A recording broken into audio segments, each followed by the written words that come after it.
Hey everybody, Hoosier Jedi here with another review for you, and this time I'm talking the 2017 crossover between all the CW superhero shows, Crisis on Earth X. Now, I had originally been thinking that I'd just review each episode individually, as I do with each of the shows, but just the nature of this crossover, I realized after the first night that just wasn't going to be possible. It's not like each episode was heavily focused on the characters for that show. It was okay. We've got 4 hours. Let's tell the story that we need to tell. And the Supergirl episode was not overly focused on Supergirl and such. It kind of started off with her, but that's fine. So yeah, this was great. I mean, last year's crossover with the Dominators was good. This was 10 times better. It's just the whole glorious nature of comic books on full display, and it's so fun. And what really set the icing on the cake was yesterday. I had free time and I went to the theater here in Japan, where I live, and I saw Justice League. So yesterday was just a big mega dose of DC goodness for me, and I was quite the happy camper when I put to bed last night. So let's just kind of get right into it. Now the storyline is at the end of the day it's extremely simple and extremely comic booky. The whole like world where the Nazis wants to invade our Earth, and ultimately though that's really kind of just secondary. The whole major plot of it is that they want to kill Supergirl so they can take her heart and put it in Ultra Girl. And again, also very comic booky, but very simple. But again, you know, the simple nature of all this doesn't really matter. I mean, you can tell good stories that are built on very simple premises. It's just you have to have interesting things happen with the characters and make the story fun and interesting. And that's what this story does. I mean, there's lots of really great stuff going on with everybody as a character. I think they did a nice job of giving everybody a chance to shine. And it was just so much fun. But us just kind of get right into it, and let's I think start by talking about the Earth X characters.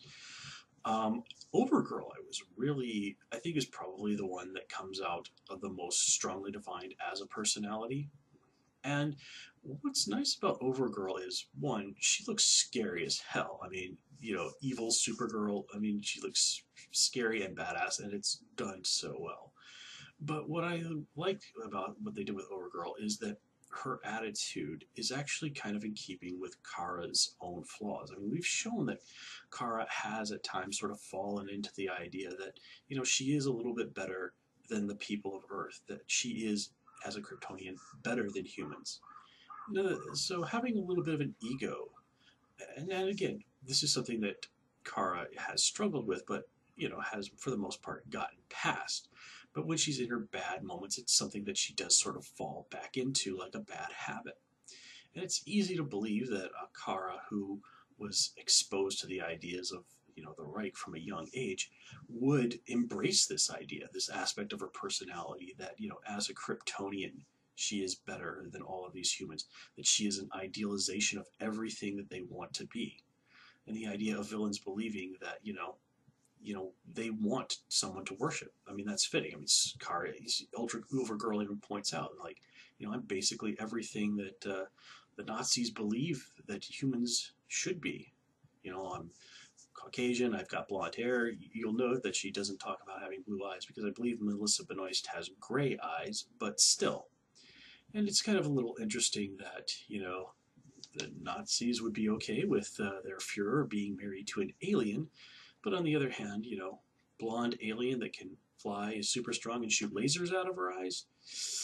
Well, yeah.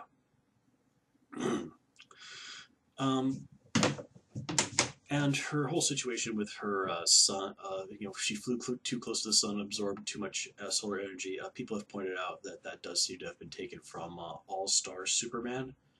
And it's really nice. It's a nice touch. It's a very simple one, but it works well. And anytime they throw in a nod to All Star Superman, I'm all for that. It's an absolutely beautiful Superman story. It really gets to the heart of just why Superman is great, and it's such a great story. Um, we don't really get a whole lot of characterization with Dark Arrow, as he's called, with Oliver, which is a bit of a shame because I would honestly think it would be kind of interesting, like how in the world did Oliver Queen end up becoming the Fuhrer? Um, but yeah, his love for Ultra Girl is extremely genuine, and he does genuinely mourn the death of Tommy. I mean, how cool was it that Prometheus turned out to be Tommy Merlin? Now, granted, him being Tommy or Roy from Earth X was pretty high on everybody's list of suspects, but still, getting to see Tommy one more time, even if it's an evil Nazi version of him, and then having him die right in front of Oliver. I mean, wow, way to jam the knife in Oliver's heart one more time. And that scene between the two of them was just fantastic. Oliver, got to say all of these things that he had really wanted to say to the Earth One Tommy, and Earth X Tommy just takes it and utterly just stomps all over it. I mean, oh, that was just heartbreaking to watch.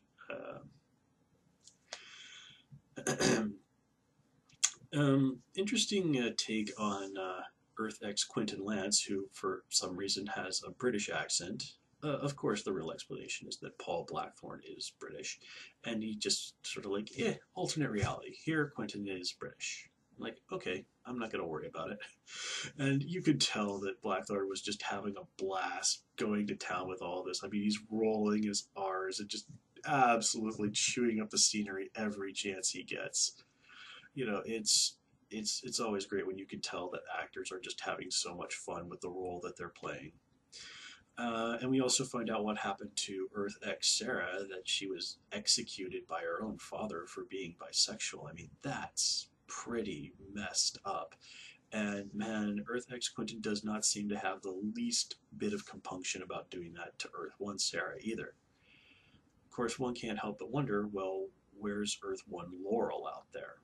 I mean, geez, we already have Black Siren. I mean, Nazi Laurel? Ooh, boy, that would be quite frightening as well. Um, let's see. Oh yes, we can't of course forget to talk about how Reverse Flash is Earth One Eobard Thawne. I guess I misread some of the information about what was going on with this, or maybe I just took it to the assumption that the Reverse Flash of that world was that world's version of Harrison Wells. But no, it's Earth One Eobard Thawne, and he's just basically there hanging out with these Nazis, apparently just for fun. Again, showing just what an absolutely despicable person he is. I mean, in a lot of ways, if you ask me, Reverse Flash is the most horrible and evil villain in the CW verse. I mean, even Merlin and Damien Dark cared about their daughters. They had genuine love for their children. I mean, even Vandal Savage had a few moments that humanized him. I remember that one where he talked about how many times over the course of his lifetime he's held his children as they died of old age in his arms.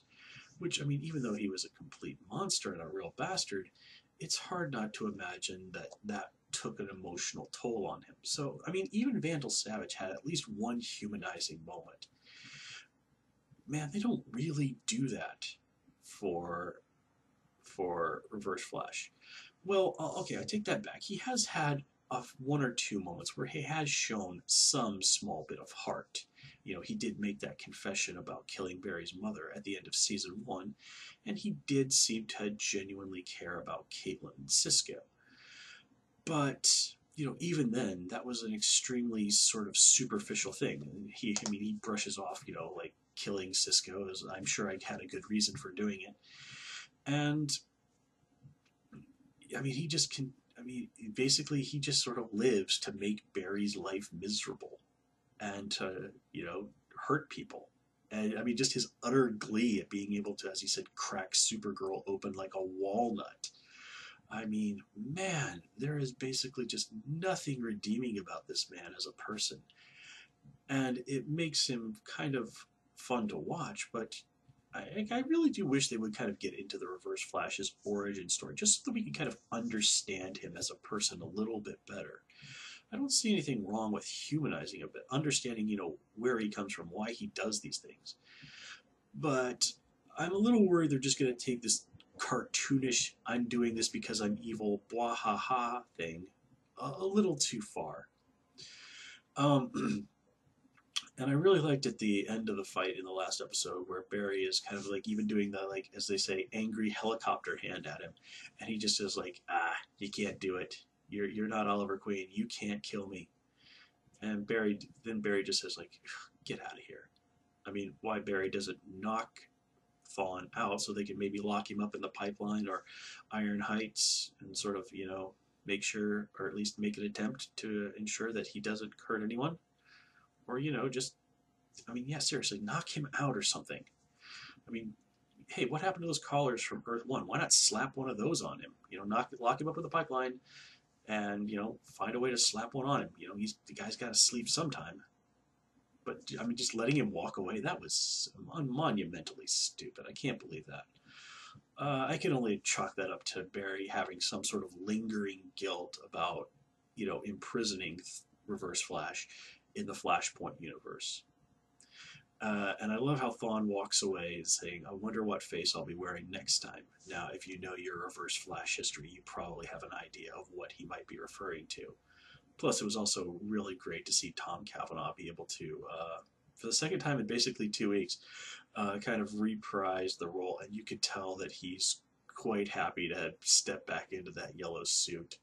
I don't know what he was doing with his voice. He did sound kind of different. I guess they're just sort of going with, we don't understand exactly where the timeline he's from, so we're just going to, and sort of like, okay, we'll just give him a slightly different voice. Although when he's got the glowy eyes, the voice is perfectly the same. And I love how they basically have no real explanation for how Thawne is here, other than for him to say, time travel is confusing.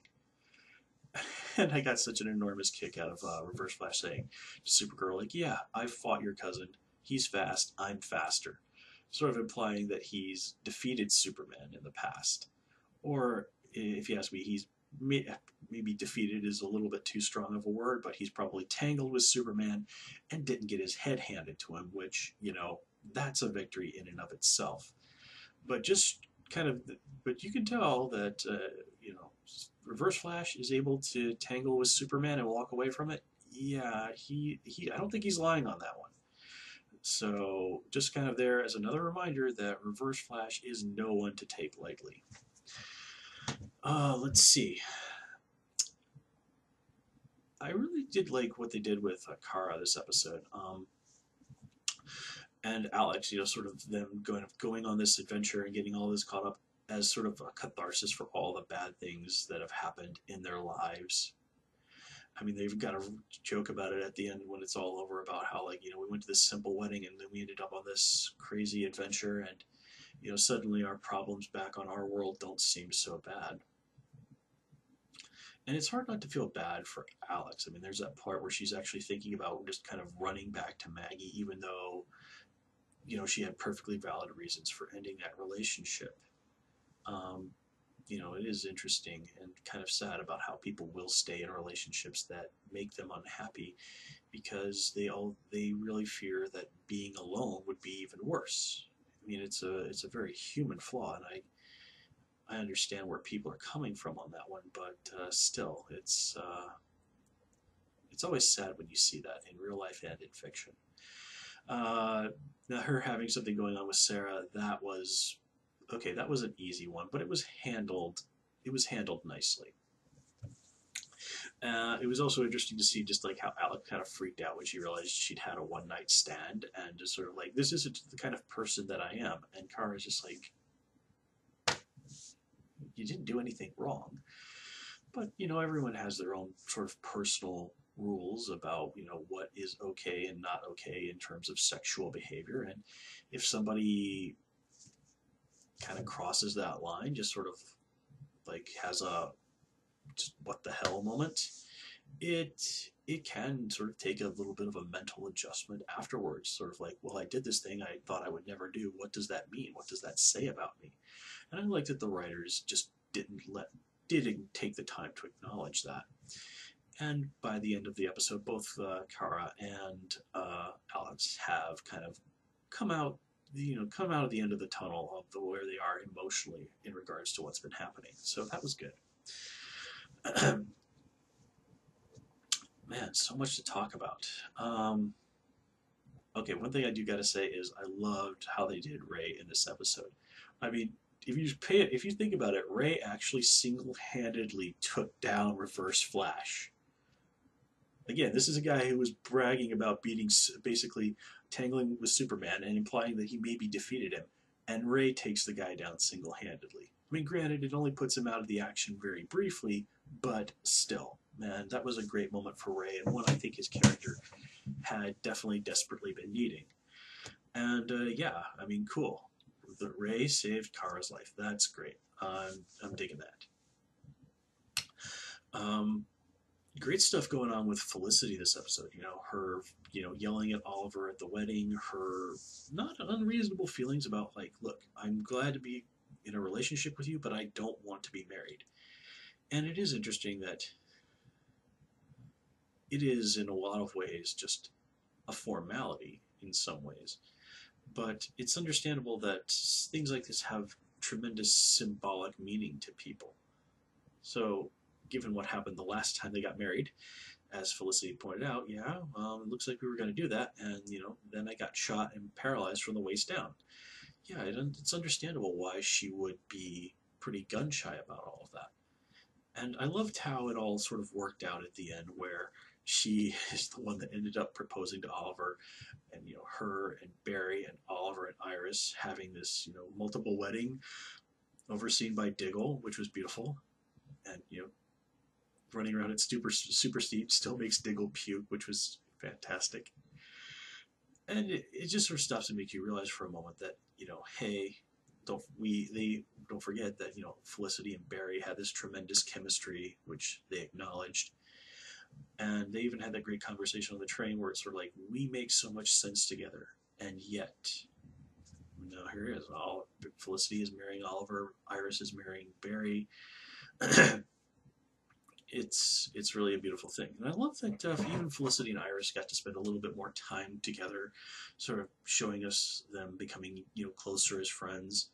Not to mention Felicity is just freaking the hell out over the Nazis about how her grandparents were Holocaust survivors, and even she and Iris getting to take down two random nameless Nazis by themselves. I mean, man, good for them. I was a little disappointed that we didn't get to see a little bit more of Earth X Felicity. Like when Oliver saved her and all, I was like, dude, Oliver, why don't you say, like, hey, hide behind these boxes. We'll take you to Earth One with us. That you'll be safe there. I mean, relatively. But he just kind of gives her a gun and tells her to get out of there. Okay. Well, there's nothing that says that they can't use Earth X Felicity again at some point in the future. And it would be pretty interesting if she went from some lady who was, basically locked up in a concentration camp to being somebody who would be a serious member of the resistance, helping the freedom fighters in, the same sort of fashion that Overwatch does. That would be pretty interesting. And yeah, man, Earth X win. How surprising was that? And he's this uncompromising badass. I really like that. Also, nice version of Red Tornado. Looked way better than it did on Supergirl. Nothing really huge to say about the Ray. I hadn't had the chance to watch the animated thing where he was on, but it's a nice iteration of the character. I think the helmet and the costume need a little bit of tweaking, but nothing's perfect. And then him being in a relationship with Earth X Snart, that was pretty surprising. Also interesting that both of those actors, Wentworth Miller and the other guy whose name escapes me at the moment, are actually both gay in real life. So nicely done there. And it is good to note just how many of these sort of characters we have here on the show are people who, in reality, would have been targets for the Nazis. Getting the chance to stand up for themselves and fight these sort of horrible, evil people, and show that this ideology has no place in this world or frankly any other. Let's see. Nothing really huge to see about Curtis this episode, but watching him geek out over the Wave Rider, that was great. Nate got a really nice moment, name dropping Man of Steel. Cisco getting to geek out over Terminator references. A little disappointed we didn't get to see more from Wild Dog and Black Canary, but they had their moments, and getting them to see them fight Dark Arrow. I mean, they didn't win, but they did put up a decent fight. Mick getting to interact with Earth X Leonard, going on about the ghost, and then being horrified that his version of Earth X died saving police officers. Not to mention being drunk and at the wedding. I mean, man, Mick is fun.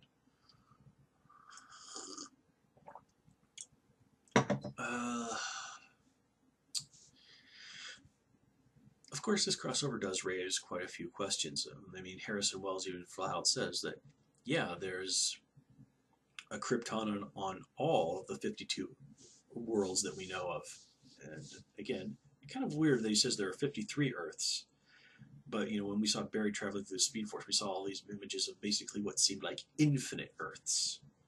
So I have a feeling they're going to at some point say, like, okay, we currently believe there to be 52 Earths, and then somewhere down the line they'll realize, like, oh my god, there's basically infinite Earths.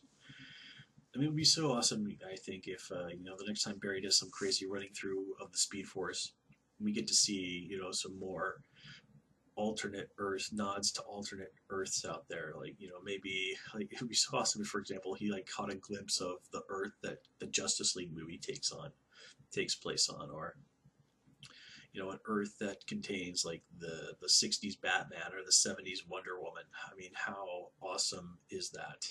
That would be wonderful. But anyway, there are of course a few flaws with this story. One of the ones that really kind of like made me go like, what in the world? Was like, where did Oliver get that kryptonite arrow? That makes no sense. But again, if there's a Krypton on Earth 1 somewhere, then okay, that would logically follow that kryptonite does exist there. Which makes you wonder, like, well, okay, if there's a Krypton on Earth 1, where are Earth 1's versions of Kara and Superman? Now, and remember, Vandal Savage even said, I've seen Men of Steel die and Dark Knights fall. Well, it's been explicitly confirmed that Bruce Wayne exists in this universe. And if that's the and Men of Steel, well, I mean, we kind of took that to mean like maybe they, when things really start to go to hell, maybe they brought Supergirl and Superman to Earth 1 to help them fight. But if there's versions of them on this Earth, well, that's some different implications. I mean, one possible idea is that this world's version of Kara is destined to be Power Girl. I mean, I think that's kind of one of the accepted origins of Power Girl, is that she's Supergirl from an alternate Earth. Of course, that begs the question, well, okay, if that's the case, where's Superman? That's a little bit harder of a question to answer. But in any case, it is certainly something interesting to think about. I mean, never mind the fact that, okay, they're kind of like when they did the initial Supergirl Flash crossover, it was like, okay, so, Central City exists on Kara's Earth, but they couldn't really seem to find any of the people that he knew. Like, apparently there's no Harrison Wells on Kara's Earth or whatever there.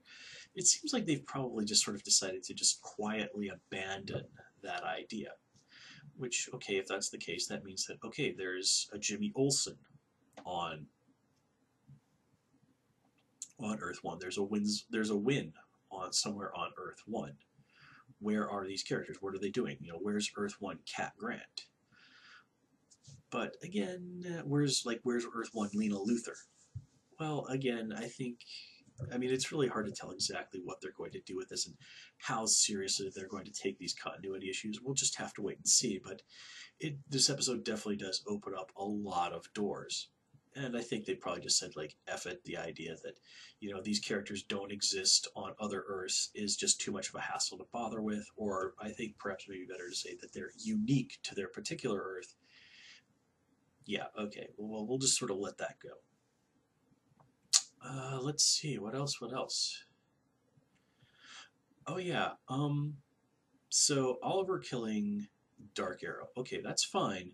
Um, but now there's a dead body that looks exactly like Oliver Queen that was marching around Central City murdering people alongside Nazis. How does this not get into the media? And you know, you have to figure that not all of the heroes were actually killing those Nazis, so it would make sense that some of them would be captured by the authorities, and, you know, people are going to be demanding answers. So what are they going to say? Like, yeah, some of those people claim to be from an alternate Earth where the Nazis controlled everything, and like, okay, I'm doubtlessly I'm overthinking this, but nonetheless, it's fun to think about. Although, honestly, the idea of like, oh, hey, here's this guy that looks exactly like Oliver Queen who was running around doing bad things, this would be an enormously convenient way to get, you know, a lot of Oliver's current problems on Arrow with the FBI out of the way. But again, I don't think they're going to go for something like that. And also, like, what happened to Tommy's body? All right, guys, I've been at this for almost half an hour, so I'm going to call it here. As always, please comment, rate, and subscribe. And of course, you can follow me on Twitter at Hoosier Jedi and join me on Tumblr at Jedi Reviewer. Until next time, take care and have a good one.